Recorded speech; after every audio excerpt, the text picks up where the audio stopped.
Oh, hi there, guys. Welcome back to Buttons with Ryan, the Button Man. That's me. Today we're going to do a little something different. We're going to go over a brief history of buttons. In the United States, the first presidential election used buttons. They were used by George Washington himself, the first president of the United States. So I guess that's kind of fun. Who remembers the last video when I talked about this stuff? I called it the plastic little film.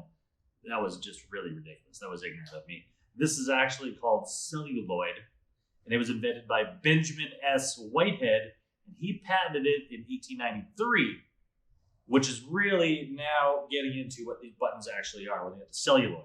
So this is a fun bit of history. So let's write that date down, 1893. Benjamin S. Whitehead, that's your guy. Celluloid.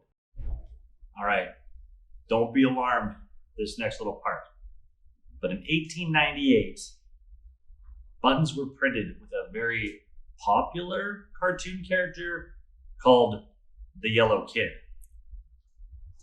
Now, this was given out as prizes with chewing gum packages or even some tobacco products at the time.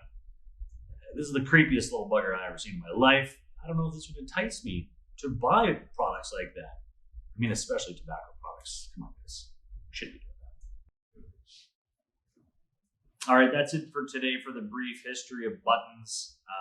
We can get more into like the 80s, the 90s, and today in another episode. But for now, maybe start dropping me some comments and tell me what you'd like to see Ryan the Button Man talk about, or what kind of buttons you'd like to see me make. Maybe you can show me your button collection. I think I have 52 or 54. Can you beat that? I doubt it. Like, subscribe. See you later, makers.